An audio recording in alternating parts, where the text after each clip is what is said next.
Meyrimdүү, ырайымдуу Аллах Тааланын исми менен баштайм. Бардык даңаза, мактоо, атак, даңк жараткан Аллах Тааланын жалгыз өзүнө гана болсун. Анын мээрими, тынчтыгы, берекеси Пайгамбарыбыз Мухаммад саллаллаху алейхи вассаламга, үй бүлөсүнө, сахабаларына, бизге чейин ислам динди дин деп тутунуп, ыйман менен азыктанып, ошол өздөрү жашап өтүп кеткен ислам динди, азыктанган ыйманды бизге белек, мурас, аманат катары эстафета кылып тапшырып өтүп кеткен улуу алтын муунга, учурда жашап жаткандарга, биздин изибизден басып, бизден үлгү алабыз деп, этегибизди кармап ээрчип келе жаткан келечек муунга да Аллах Тааланын түгөнбүс мээрими жана тынчтыгы болсун. Баарыңыздарга Аллах Тааланын берекеси, ырайымы, кечирими жана тынчтыгы жаап турсун. Арабаңыздар, бар болуңуздар. Эми сөз башынан болсун. Мен Жоодарбекти Умар деп тааныйм. Москвада жүргөн учурда деле ушундай мыкты иш-чараларды жасайт эле, алымдарга кызмат кылат эле, момундай дасторконду жайып, жайыл дасторкон кылып кайрымдуулук кылат эле. Ошол кайрымдуулук жасап жаткан учурдагы жакшылардын берген батасы кыйлага жеткилик моментте эң мыкты иш-чаралар баштап атыптыр. Аллах Таалам разы болсун, Аллах Таалам сизден. Биз орозо ичи өзүмдүн досторума, жамаатыма ошол сиздердин дасторконуңузда турган суусундуктардын баарын жарыя кылып, ушуну ичели, өзүбүздүн суусундук экен, бизден да ошол муктаждарга бир сомдон кетип калса ажайып эмес деп чакырып жүрүп, азыр булуң бурчка жетти, Кудайга шүкүр. Аллахым разы болсун, береке берсин.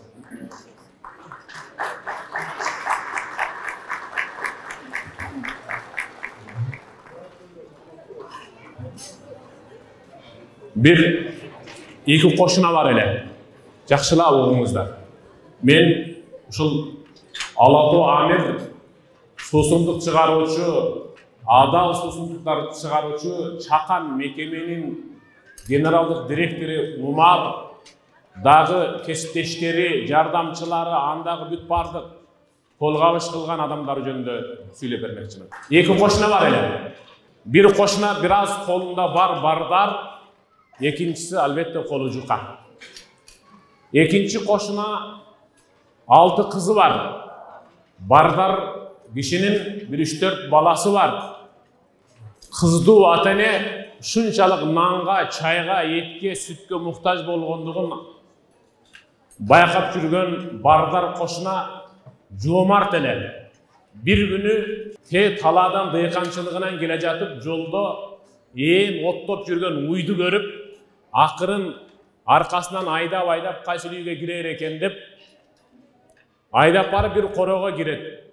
Короого кирип, уйдун аркасынан ошол үйдүн ээси менен сүйлөшүп, уйду ой боюна койбой сатып алып, сүттүү уй экен деп, анан алып келип, баякы 6 кыздуу кошунасына бизден сизге белек болсун, ушунун сүтүн саап иче бериңиз деп кайрымдуулук кылат.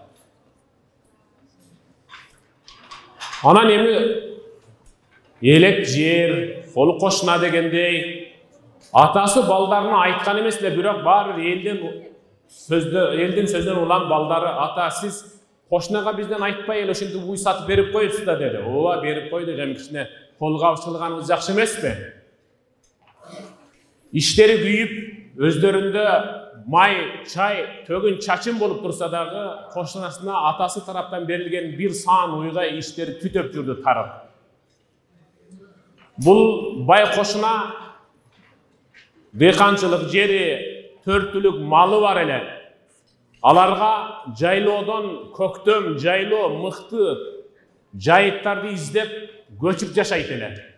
Ошентип бир күнү коросундагы малдарга жайыт издеп келейин деп баратып, аябай чарчап, чоң адам батып кете турган казылган үңкүргө көлөкөлөйүн деп отуруп, шырылдаган суунун үнүн угуп, акырын суу бар окшойт, ичип алайын деп барып, чында беле сууга барып такалып, анан суу ичип аткан учурда аркасындагы жары көчүп кетип, ошонун ичинде калып кетти. Ары болду, бери болду, аркасында көчкөн топуракты таптакыр алып чыга албай, ошонун ичинде калып кетти. Ошентип анан сууда түгөндү. Ал учурда кечкурун кайтып келбеген атасын bir gün күтүп, 2 gün күтүп, анан балдары кызычуу кылышып, мурас бөлүштүрүүгө кирип, анан кошунага келип, ой боюна койбой, атабыз берген саан ойду бел бизге деп алып чыгып кетишти. Жалдыраса да болбоду, жалынса да болбоду. Ошондо кошунасы, жигиттер, туура эмес иш кылып атасыңар. Бул уйду силердин атаңар берген эле бизге. Атаңар келсе, силер жөнүндө арыздансам кандай болот эле десе, арызданмактан эмне кылсаңыз өзүңүз билиңиз. Атабыз келбейт, ал өлдү. Анткени ал ошубузга караганда суу издеп бир үңкүргө кирген боюнча чыкпай калды деп жооп беришти. Кошунасы анан азыгын камдап, ошол үңкүрдү издеп чыгып, акырын барып топуракты казса, ошол чындап эле 10 тологон үн чыгып атат, эптеп барып, кол аягына аркан байлап, акырын тартып чыгып, досум эмне болду десе, ушул жака суунун чурулдаганынан кирип суу ичем да деп салкынып отурам дегенден улам аркамдан ушундай жар көчүп чыга албай калдым. Кантип жашадың десе, суу чыгып атты эле, жар көчкөндөн суу түгөнүп калды. Өлөт окшойм деп турсам, негедир бешенеме бир тамчы тамды. Акырын даамдасам сүт экен. Ошентип бир күндө 3 маал сүт тамат эле. Ошону ичип алат элем. Бирок чындап айтканда 2 күн болду ошол сүт токтоп калды десе, токтогону анык. Анткени мага берген саан оюңузду балдарыңыздын тартып алганына 2 күн болду деди. Карабайсызбы? Кагалайын жоодар, ошол жоодары тапкан ата-энеси, бир туугандары, чогуу иштеп жаткан кесиптештери Аллахтын жолунда кандай гана кайрымдуулук кылбасаңар, анын үзүрүн Аллах Таала 2 дүйнөдө көрсөтөт. Суусундук мынантип чыгарып, ким эле болбостон сатып алганыңардын айынан силердин чөнтөгүңөрдөн жетим жесирлерге, кедей жардыларга, муктаждарга, мунжуларга 1 сомдон кайрымдуулук кетет деп бизди кайрымдуулукка чакырып аткандыгынан соон алышат буюрса. Аллахым ушул Алату Амир чакан суу чыгаруучу мекемесинен, генералдык жетекчисинен, бүт баардык ошол жердеги иштеп жаткан кызматкерлердин баарынан Аллахым өзүнө ыраазы болсун. Пайгамбарыбыз Мухаммад саллаллаху алейхи ва саллам кайрымдуулуктардын ичинен суу сугаруу, суу берүү, кимдир бирөөнүн суусундугун кандырып коюу өтө мыкты кайрымдуулук деп айткан. Өзү суу сатып алып ичип, сатып алгандагы 1 сомду дагы бир муктаж адамга кайрымдуулукка берип жатканыбыз бул эбегейсиздик чоң кайрымдуулук да, чын. Өзүбүздүн да суусундугун кандырабыз. Кимдир бирөөнүн муктажын чечкенге билинбеген чөнтөктөн акча чыгып баратат да. Көп түкүрсө көл болот демекчи.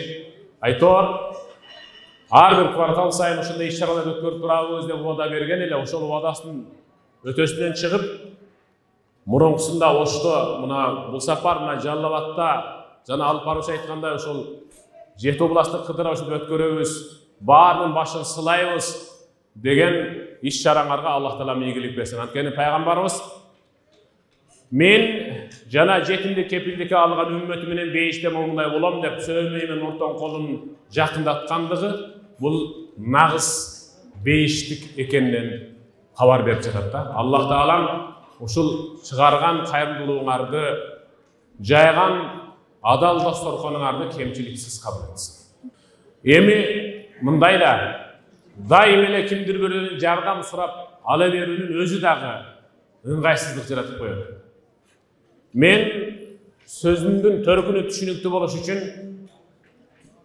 бир окуяга окшотуп бир нерсени айткым келип атат. Кырдын кыраңында 3 терек, кадимкидей 3 дарак. Үчөөнүн кыялы 3 башка эле.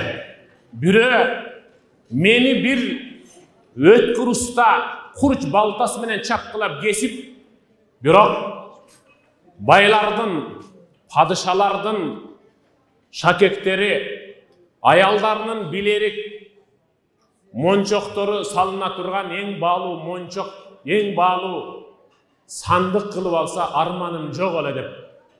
Бир терек ушундай десе, экинчи терек байларды деңиздин бир четинен экинчи четине алып өткөн эң мыкты адамдар суктанып тиктеген, шашылып мага чуркаган, мага минип алып сайрамдап көңүл ачкан эң мыкты көрүнүктүү кеме болсом арманым жок эле деп экинчиси айтса, үчүнчүсү жөн гана мени адамдар жөн гана тиктеп туруп, не бир укмуш мыкты түзөскөнсүң деп койсо мага ошо жетиштүү дейт эле. Көп өтпөй балталанып, араланып, 3 теректен кыйылды. Бирок кыска кесилип, күнгө какталып, көпкө жатышты. Кыйтык жерлери отко күйдү. Түз жерлери негедир кыналып, жыйылып, күнгө ушунчалык күйүп, какталып кургады. Арадан бир канча жыл өткөндөн кийин падыша неберелүү болуп, менин неберемдин кийимдери эң мыкты сандыкта сакталыш керек деп, күнгө как болуп кургаган баягы дөңдөгү турган кесилген дарактын тактайларынан эң мыкты аземдүү бир сандык жасалды. Ошентип ал өзүнүн кыялына жетти. Көп өтпөй өлкөдө тынчтык орноп, бардарчылык дагы өкүм сүрүп, деңиздин бир четинен экинчи четине сөзсүз түрдө өтүш керек болуп, кемелер жасалды. Ал кемеде жөнөкөй эле адам башкаруучу эле. Бирок деңиздин ортосуна келгенде дагы намазын окуш үчүн кеменин якарын сууга узун кылып таштап туруп, кыбласын таап, азанын айтып намаз окуйт эле. Ошондо ошол тактай мен кыялымды бир жерден адашкан экенмин. Мени падышалар минсе дейт элем, бирок жупуну кемечи минсе дагы, бирок падышаларды башкаруучу эң мыкты намаз окуган кемечи мингенине мен сыймыктанам деп айтып атат. Эки теректин кыялы ишке ашканы менен үчүнчү теректин кыялы ишке ашпай көккө турду. Анткени ал мени жөн эле аябай түз бийик өскөн экен деп койсо жетиштүү элем деген эле, бирок анысына жетпей ал кыйылып кеткен эле. Көлдүн жээгинен аркы жээгине өтүп адамдар кемеге миниш үчүн караңгы болуп чалыштап жыгыла бергендигине байланыштуу жанагы теректин узун жерин кыйбай коюп койгон экен. Ошону кайрадан тик тургузуп туруп, үстүнө чырак коюп, панары коюп, ошону жагып койду эле. Адамдардын баары бири-бирин тааныш үчүн, бири-бири менен учурашыш үчүн, акчасын санаш үчүн, ошол жерде аңгеме куруш үчүн ошол теректи айланып курчап отура турган болуп калды. Айтайын дегеним кагылайындар. Кандай абалда жашалайлы, ким болбойлу, кайердик болбойлу, буйрса кайрымдуулук кылып аткан инсандар сыяктуу мен дагы бир күн келе мага да бериңизчи дегенин ордуна менден алыңызчы деп кол суна турган эң мыкты бардар инсандардын катарын толуктайм деген эң мыкты кыял менен жашаш керек. Ниет, изги максат, жакшы кыял ал сөзсүз түрдө жүзөгө ашат. Анткени пайгамбарыбыз Мухаммад саллаллаху алейхи вассалам иннамал а'мал бин-ният. Албетте иштердин баары ниеттерге жараша. Эмне ниет кылсаңыз Аллах таала сөзсүз түрдө жеткирет. Ошол себептен ислам алымдары иннамал а'мал бин-ният. Албетте амалдар ниеттерге жараша десе, шархында иннамал а'малу салих. Бул жерде жакшы амалдар деген шархында келсе, кээ-бир алымдар амалдар дегенде жакшы амалдар дагы, жаман амалдар дагы кирип кетет деп коркушат. Эгерде уурлукту ниет кылса, Кудай сактасын, зинаны ниет кылса, ага да жетип калышы ыктымал. Кудай анын бетин араласын. Кагылайын, Жодар, Умар иним, буйрса мына ушул силер жасап жаткан кайрымдуулукту, силердин колуңардан жардам алып жаткан адамдар бир учур келет, силердин ушул чыйыныңарды улантып, өлкөнү аябай алыска таанып турган эң мыкты кайрымдуу инсандар болот деп ишендирип кете алабыз иншалла. Bir учур келет. Мына ол тасма балким 20 жылдан кийин көрүлүшү мүмкүн. Азыр Facebook'ta 30 жыл мурдагы тартылган, камера менен тартылган анча-мынча тасмаларды көрүп атабыз, эски тасмаларды. Ажыдан келгендерди көрүп атабыз. Бирөө үйлөнүп үлпөт тоюн көрүп алып, чындап бир жерине күлкүн келсе, бир жерине ыйлагын келет да. Чындап. Жупуну кийинген ушу кыз келиндер, апалар, энелер башына баягы 10 нанын түйүп алып, ошондо деле кыйынчылык эле бирок ошо тойго деп келип, жомарттыгын көрсөтүп атат да. Мына бул тасманы 20-30 жылдан кийин көргөндөн кийинкилер дагы ыйлай турган деңгээлдеги тасма болот иншалла. Аллах Таала мына ошол колу узун, берешен жомарт инсандарды кыяматта бейиши менен сыйласын. Ушулардан жардам алып жаткан адамдардын кыялын орундатып, максатына жеткизип, ниетин жүзөгө ашыра турган баякы үч теректин бири боло турган деңгээлге жеткизиш керек. Аллахым барыңыздан разы болсун. Барыңыздар. Чоң рахмат. Аллахым разы болсун. Аллахым разы болсун. Умар суусундук далай жерге жетти. Аябай Россияда деле сатылып атат экен. Өткөндө биз Өзбекстанга бардык эле, Тиякала бардык. Дагы бир жерге бардык эле, Тиякала бардык. Ар кимиси өзүнчө сүйүнүп атышат. Ушинтип ичсе болот турбайбы, өзүбүздүкүн колдонсо болот турбайбы деп. Эми мындан кийин той топурда, сыйда, тойдо жана башка ушундай бир конок тоскондо ушул суусундуктардын ушул дасторконунда турушун суранат элек. Чоң рахмат. Аллахым разы болсун дагы бир. Бисмиллах, вальхамдулиллах, вассалату вассаламу аля расулиллах.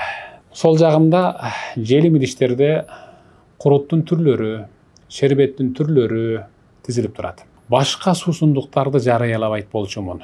Мен тек гана ушул суусундуктарды жарыялаганымдын бирден бир себеби, сиз эгерде бул суусундукту сатып алып ичсеңиз, анда сөз түрдө сиз сатып алган акчадан 1 сому жетим, жесир, муктаждарды кепилдикке алууга жумшалат. Андыктан сиз сатып алып суусундугуңузду кандырганда биле бериңиз, кайсы бир жетимге менин акчамдан 1 сому кетти деп. Мыкты суусундуктар. Башка ден соолукка зыяндуу суусундуктардан көрө дасторконуңуздарда дайым ушундай суусундуктар турган жакшы эмеспи? Андан кийинкиси биздин Минбар медиадагы сабактарыбызды өзүндөй кылып чагылдырып, тасмага түшүрүп, өзүндөй кылып силерге жеткирип жаткан операторларыбыздын эмгегин баалап, ушул Алато Амир компаниясы аларды маяна жактан каржыламай болду. Аллах Таалам бул ишкерлердин ишине ийгилик берсин, эч качан кадамыңар арыбасын. Аллах Таалам тапканыңарга береке берип, рызкыңарды адалдан берсин.